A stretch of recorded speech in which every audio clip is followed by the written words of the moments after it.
Hello, dear students. Welcome to Shrikarni the learning app. Shrikarni the learning app के इस digital platform पे मैं आपका फिजिक्स एजुकेटर महावीर आप सबका हार्दिक स्वागत अभिनंदन करता हूँ। ये एक डिजिटल प्लेटफॉर्म जो हमारी टीम द्वारा आपको प्रोवाइड किया गया है, इस पर सारे सब्जेक्ट के एक्सपर्ट एजुकेटर अवेलेबल है। तो आपकी जो तैयारी है बोर्ड क्लासेस की वो बहुत अच्छी हो जाएगी। सारे सब्जेक्ट यहाँ पर आपके कवर हो जाएंगे। तो आप इस प्लेटफॉर्म का लाभ उठाएं और अपनी तैयारी को बहुत अच्छे से करें। मैं आ जाता हूँ अपने इंट्रोडक्शन पे थोड़ा। तो I am Mahavir Pareek and I have mentored and nurtured thousands of students in last 4 or 5 years for various examination as well as for some competitive examination. And now I am on this platform, so I will teach you physics portion of your science. आपकी जो विज्ञान यानी science का जो syllabus है, किताब है, उसमें कुछ पार्ट आपका फिजिक्स का भी है, भौतिक विज्ञान का पार्ट जिसे कहा जाता है फिजिक्स का। कौन कौन से चैप्टर है? Chapter number 9 light, chapter number 10 electric current और chapter number 11 work energy and power. तो जो पेंडेमिक की वजह से बोर्ड ने कुछ रिडक्शन किया है सिलेबस में, आई होप आपको वो रिड्यूस सिलेबस भी मिल गया होगा। नहीं भी मिला है तो हमारी साइट पे ये अवेलेबल हो जाएगा, मैं आपको बता दूंगा वहाँ से, या ऐप में भी यहाँ पर हम आपको प्रोवाइड कर देंगे कि भाई रिवाइज सिलेबस कौन सा हुआ है। तो उस हिसाब से चैप्टर नंबर 10 इलेक्ट्रिक करंट जो है उसको यहाँ पर रिमूव किया है। तो फिजिक्स के 2 ही चैप्टर बचते हैं, लाइट और वर्क पावर एंड एनर्जी। तो वर्क पावर एंड एनर्जी और लाइट को हम लोग डिस्कस करेंगे। ये पोर्शन आपको मैं कवर करवाऊंगा। बाकी जो केमिस्ट्री का पोर्शन जो बच जाता है वो आपको केमिस्ट्री वाले मैम करवाएंगे। बायो का जो पोर्शन बच जाता है वो बायो वाले करवाएंगे। तो ये सारे पोर्शन वो जो सब्जेक्ट एक्सपर्ट है वो आपको करवाएंगे। चलिए तो हम स्टार्ट करते हैं अपना सिलेबस फिजिक्स का, और उसमें चैप्टर नंबर 9 से मैं आपको शुरू करवाने जा रहा हूँ। चलिए तो क्लास 10th का चैप्टर नंबर 9 लाइट जो है हम लोग स्टार्ट कर रहे हैं।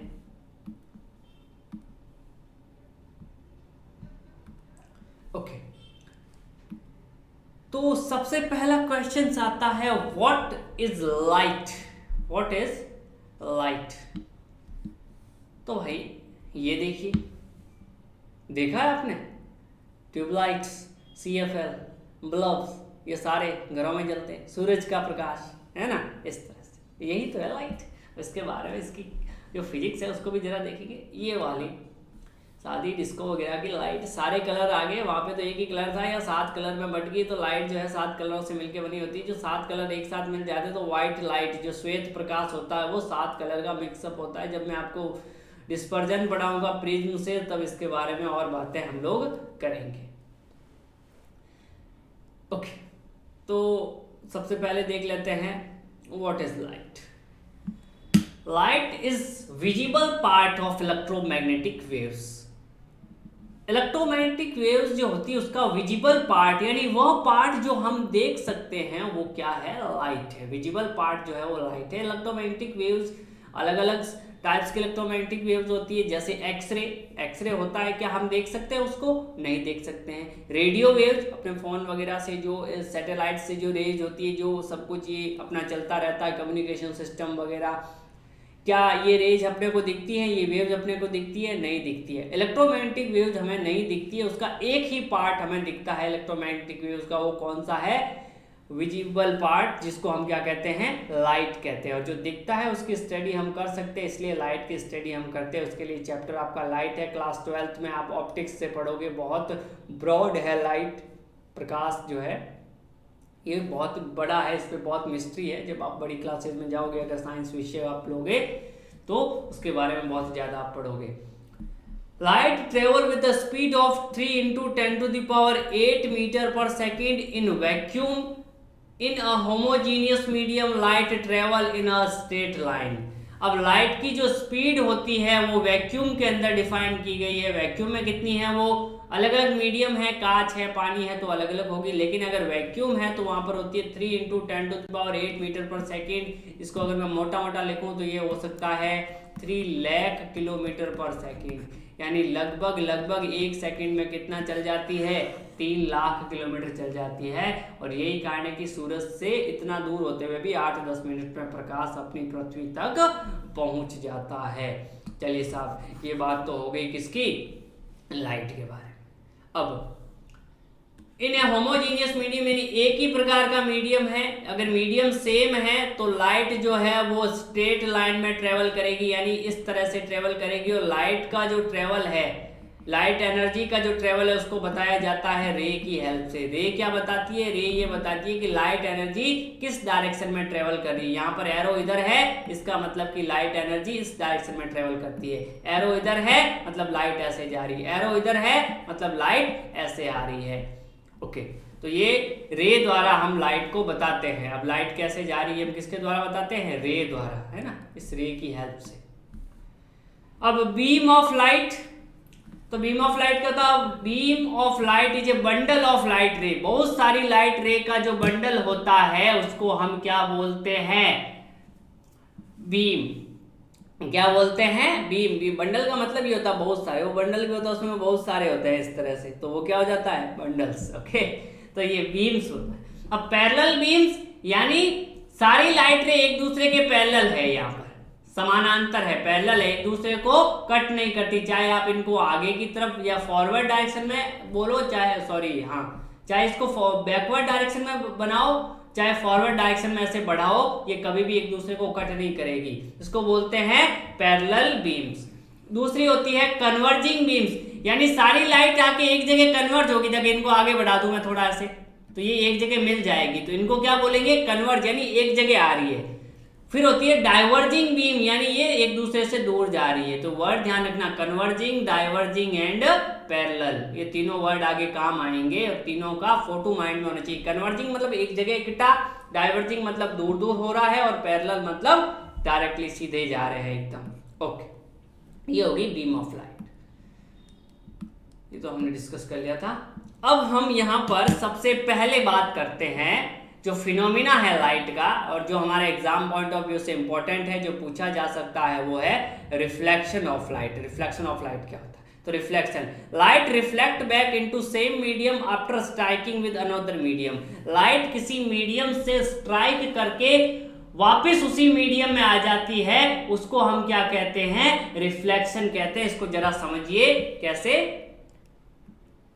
ये वाली, यहां से लाइट रे आई है, प्रकाश की किरणें हैं, लाइट रे आई है ऐसे, ये मीडियम 1 था और ये मीडियम 2 है। अब यहां से आई और यहां चली गई, तो इस मीडियम से स्ट्राइक किया, जैसे टकराई है,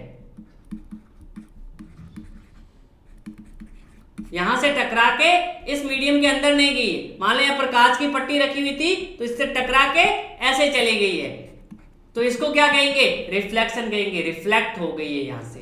ये फिनोमेना क्या कहलाता है, रिफ्लेक्शन कहलाता है लाइट का। ओके, अब यहां देखते हैं, ये मीडियम 1। अब रिफ्लेक्शन अगर आपको लिखना एग्जाम में आ जाए तो आपको सबसे पहले तो लिखनी है डेफिनेशन, जो अभी आपको मैंने बताई थी, और उसके बाद ये जो फोटो बना रहा हूं, इस फोटो को बनाना है। तो रिफ्लेक्शन ऑफ लाइट में सबसे पहले तो ये डेफिनेशन लिखनी है।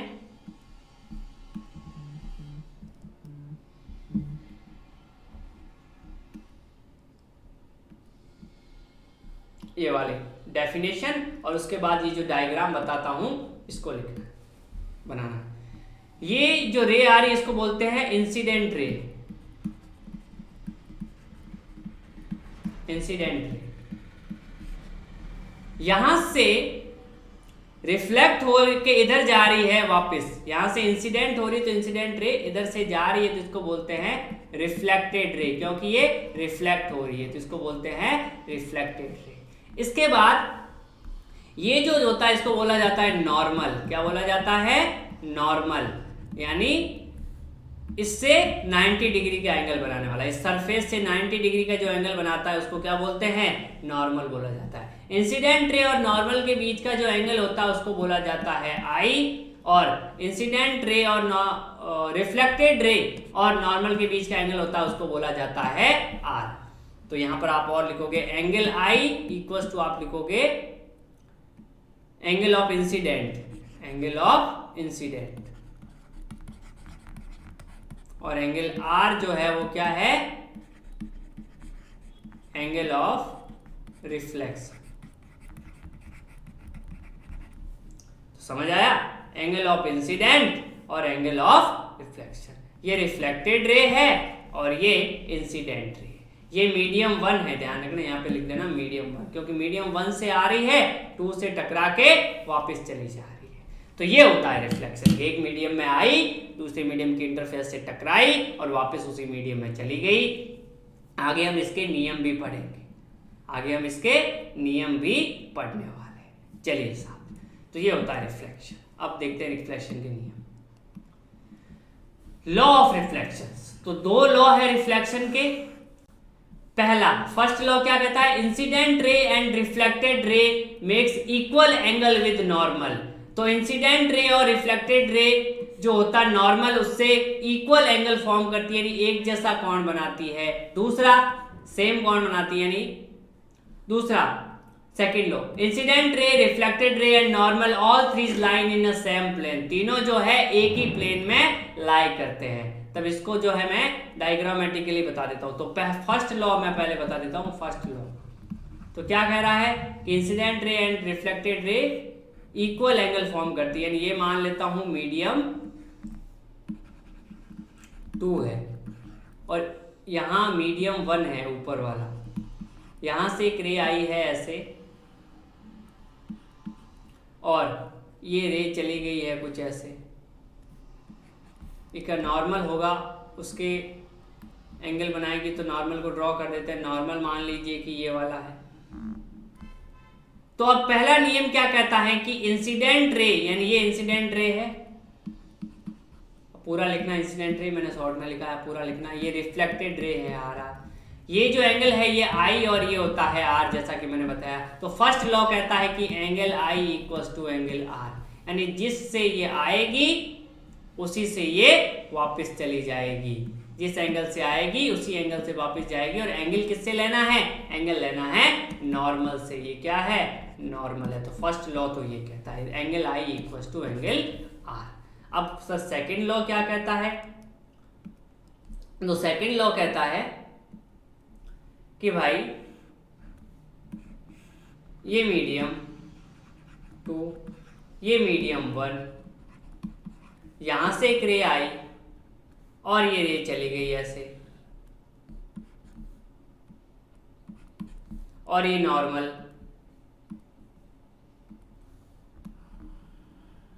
तो ये तो सही पता ही है, ये आर और ये आई तो सेम होती है। ये कह रहा है कि ये रे और ये नॉर्मल तीनों एक ही तल में। अगर मैं इसको कॉपी पे बनाऊं, पेन की कॉपी उसकी आपकी नोटबुक पे, तो मान लो कि नोटबुक है मेरा हाथ, तो इस पे तीनों को रखूंगा, तीनों ऐसे रखेंगे, ऐसे बिल्कुल इस तरह से। अगर मैं इसको हवा में करूंगा तो तीनों को एक साथ ऐसे हवा में करूंगा। ऐसा नहीं कि ये इधर कर दूं, ये तल चेंज नहीं कर सकता मैं, तीनों को एक ही तल में रख सकता हूं। इसको इधर करूंगा तो इसको ऐसे करूंगा, ये इस तल में है, इस तल में है, इस तल में है ना। ऐसा नहीं कि एक को ऊपर कर दिया एक को इधर कर दिया, ऐसा नहीं हो सकता कभी भी। ऐसे तीनों एक ही तल में होते हैं। तो आई मतलब आपकी incident ray, reflected ray and normal तीनों एक ही तल में होते हैं, यानी all three lies in a same plane. Plane जो होगा इनका सेम होगा, तीनों सेम प्लेन में लाई करेंगे। तो ये रिफ्लेक्शन के लॉ पढ़ लिए। रिफ्लेक्शन क्या होता है, रिफ्लेक्शन के लॉ हमने देखा। नेक्स्ट देखते हैं टाइप ऑफ रिफ्लेक्शन। कितने टाइप्स का जो होता है आपका रिफ्लेक्शन होता है, यानी परावर्तन कितने टाइप का होता है। तो फर्स्ट रेगुलर रिफ्लेक्शन, यानी या इसको बोला जाता है स्पेकुलर रिफ्लेक्शन, यानी इस तरह का रिफ्लेक्शन जिसमें क्या होता है, when light ray incident on a smooth or plane surface then reflected ray are parallel to each other, such type of pattern of reflection is known as regular or specular reflection। यानी light रे अगर ऐसे किसी portion पर टकरा रही है, ऐसे किसी मीडियम से टकरा रही है, ऐसे किसी सरफेस से टकरा रही है जो एकदम स्मूथ है, जो एकदम प्लेन है, तो इंसिडेंट रे आपस में पैरेलल तो होगी और रिफ्लेक्टेड रे आपस में पैरेलल होगी। इस तरह से ये ऐसे, ये ऐसे, ये ऐसे, तो ये ऐसे, इस तरह से, ये ऐसे, तो ये ऐसे।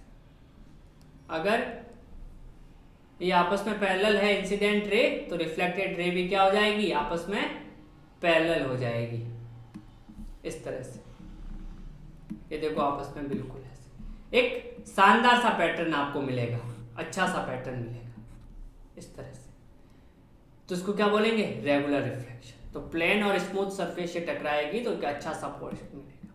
लेकिन इररेगुलर या diffuse reflection, if reflecting surface is irregular in the shape, not smooth, then reflected ray are not parallel to each other and there other such types of reflection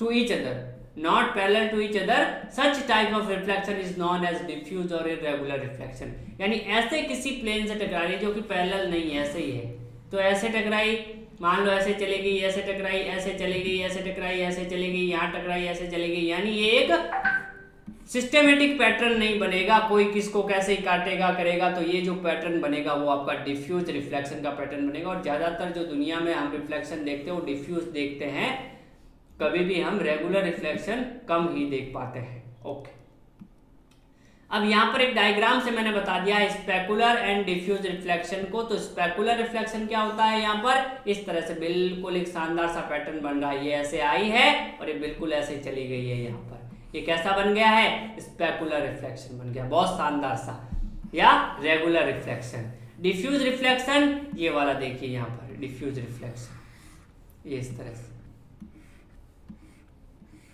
यहाँ पे आई है, पता नहीं कैसे भगदड़ सी मच गई है एकदम। ये वो है जो प्रार्थना की लाइन बनी है, प्रेयर के टाइम पे बच्चे एकदम रेगुलरली खड़े हैं, पता चल रहा है कौन कैसे गा, ये छुट्टी हो गई कौन किधर भाग रहा, कोई मतलब नहीं है। तो ये डिफ्यूज के लिए है और ये स्पेकुलर के लिए है। तो आई होप ये पोर्शन आपको क्लियर हुआ होगा रिफ्लेक्शन का। नेक्स्ट जो पोर्शन होगा वहां पर मैं आपको आपका प्लेन मिरर के बारे में और इमेज के बारे में, और इसके साथ साथ मैं आपको स्पेरिकल मिरर के बारे में बताऊंगा कि ये क्या होते हैं। Thank you very much. Next class में मुलाकात होगी आपको एक नए लेक्चर के साथ।